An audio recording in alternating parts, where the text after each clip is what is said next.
Death has come very close in recent years, right across the whole of society with the pandemic.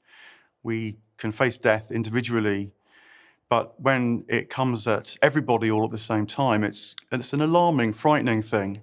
And certainly in medical services, there's been quite a key sense that the anxiety about death has walked into hospitals, walked into doctors' surgeries en masse, because we live in a time that doesn't quite know what else to do with the sense of death, apart from medicalize it and delay it, which of course is a good thing in one way, but can only delay it for a while, which is why people have death anxiety.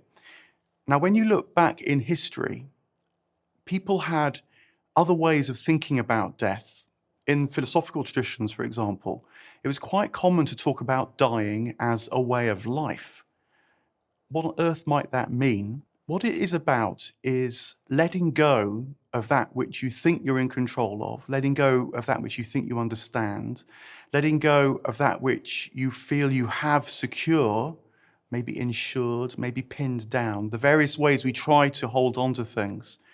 Because all that stuff, all those relationships which we have around us, has come from somewhere.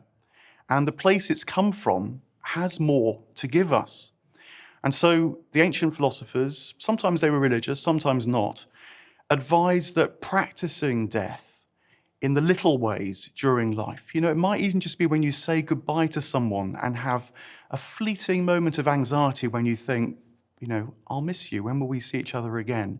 To use that moment to realize that there's so much more in life which was present with you when you were with your friend, say, and becoming accustomed to turning out towards life by letting go, dying to that moment, and seeing that there's more, not only expands life, but actually changes your relationship with death.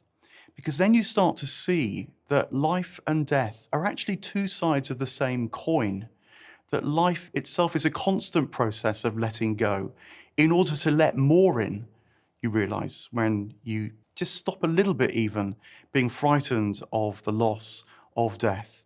Every kindness is a little death. For example, William Blake said, it's decentering from yourself into another person, back into life.